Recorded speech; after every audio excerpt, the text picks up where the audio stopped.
Hello friends, હાર્દિક સ્વાગત કરું છું તમારા બધાનું। તો મકાઈની સિઝન છે એટલે આપણે તેમાંથી ઘણી બધી રેસીપી તો બનાવતા જ હોઈએ છીએ, પરંતુ આજે હું તમારી સાથે ક્રિસ્પી કોર્નની રેસીપી શેર કરવાની છું, અને તે પણ બે અલગ અલગ ફ્લેવરમાં। તો તમે મારી આ રીતે ક્રિસ્પી કોર્ન એકવાર ચોક્કસથી બનાવજો, ખૂબ જ મજા આવશે। ચાલો જોઈ લઈએ। તો અહીંયા મેં એક બાઉલ મકાઈના દાણા લીધા છે, અને આ મકાઈના દાણાને મેં ફક્ત 5 મિનિટ ગરમ પાણીમાં બાફી લીધા હતા। તેને બહુ ઉકાળવાના નથી, આ દાણા જલ્દીથી કૂક થઈ જાય છે। હવે તેને મેં એક મોટા બાઉલમાં લઈ લીધા છે। ત્યાર પછી તેની અંદર હું પહેલાં મેંદો લઉં છું। આપણે મેંદો 2 ચમચી એડ કરીશું। મેંદો એડ થઈ જાય ત્યાર પછી અહીંયા મેં કોર્નફ્લોર લીધો છે, તો કોર્નફ્લોર પણ હું 2 ચમચી એડ કરું છું।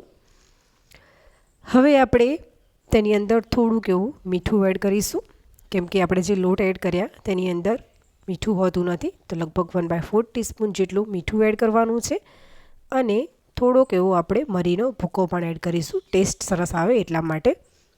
હવે ચમચીથી બરાબર મિક્સ કરી લેવાનું છે। તો આ જે મકાઈના દાણા છે તેની ઉપર સરસ એવું કોટિંગ થઈ જવું જોઈએ। તમારે વધારે જરૂર લાગે તો થોડોક લોટ વધારે એડ કરવાનો, મતલબ કે જેટલું સરસ એવું લેયર હશે તેટલા સરસ કોર્ન ક્રિસ્પી બનશે। હવે અહીંયા મેં તેલ ગરમ કરવા મૂકી દીધું હતું।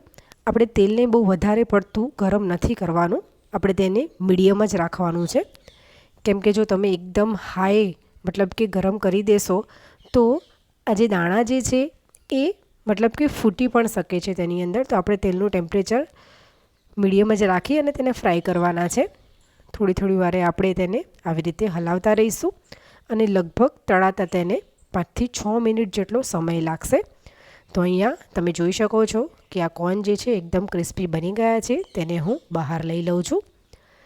ત્યાર પછી પહેલી ફ્લેવર માટે, મતલબ કે જે લોકોને ગળ્યું નથી ભાવતું તે માટે હું તે દાણાને મેં 2 ભાગમાં ડિવાઈડ કરી લીધા હતા, તો તેમાંથી એક વાટકી હું એક મોટા બાઉલમાં લઈ લઉં છું, અને તેની ઉપર થોડોક એવો ચાટ મસાલો એડ કરીશું, અને 1 ચમચી જેટલું લાલ મરચું એડ કરવાનું છે, અને તેની ઉપર હું અડધા લીંબુનો રસ પણ એડ કરું છું। ત્યાર પછી બરાબર મિક્સ કરી લેવાનું। તો એકદમ ટેસ્ટી એવા આ કોર્ન તૈયાર થઈ ગયા છે। તેને મેં એક બાઉલમાં સર્વ કરી લીધા છે। ખરેખર ફ્રેન્ડ્સ, આ કોર્ન ખૂબ જ સરસ લાગે છે, એકવાર ચોક્કસ આ રીતે ટ્રાય કરજો। ત્યાર પછી બીજી ફ્લેવર માટે અહીંયા મેં ગેસ ઉપર એક પેન રાખી દીધું હતું, અને તેની અંદર 1 ચમચી તેલ ગરમ કરવા મૂકી દીધું હતું। તેલ ગરમ થઈ જાય એટલે તેની અંદર એક નાનું તીખું લીલું મરચું ઝીણું કટ કરીને એડ કરીશું, અને થોડુંક એવું આદું પણ એડ કરીશું। હવે તેને આપણે બરાબર સંતળાવા દેવાનું છે। તો અહીંયા સંતળાઈ ગયું। ત્યાર પછી હવે તેની અંદર હું 1 ચમચી ગ્રીન ચીલી સોસ એડ કરું છું, અને ત્યાર પછી તેની અંદર ટોમેટો કેચઅપ એડ કરવાનો છે। તો 2 મોટી ચમચી હું ટોમેટો કેચઅપ એડ કરું છું। તો આ રીતે તમે કોર્ન બનાવશો તો તેનો પણ ટેસ્ટ ખૂબ જ સરસ આવે છે, એકવાર ચોક્કસથી ટ્રાય કરજો। હવે એકવાર મિક્સ કરી લેવાનું। તો અહીંયા મેં તમે જોઈ શકો છો કે મેં બરાબર મિક્સ કરી લીધું છે। ત્યાર પછી થોડીક તીખાશ આવે તે માટે થઈને આપણે 1 ચમચી જેટલું લાલ મરચું એડ કરીશું, અને થોડુંક એવું મીઠું પણ એડ કરવાનું છે, લગભગ 1/4 ટીસ્પૂન જેટલું। ફરીથી બરાબર મિક્સ કરી લેવાનું છે। તો અહીંયા મેં એક સરખું મિક્સ કરી લીધું। ત્યાર પછી બાકીના જે કોર્ન હતા તે તેની અંદર એડ કરી દેવાના, અને બરાબર એક સરખું મિક્સ કરી લેવાનું। તો તમને થોડુંક પણ જો ગળ્યું ભાવતું હોય તો તમે આ ફ્લેવર બનાવીને પણ ખાઈ શકો છો, ખૂબ જ ટેસ્ટી લાગે છે।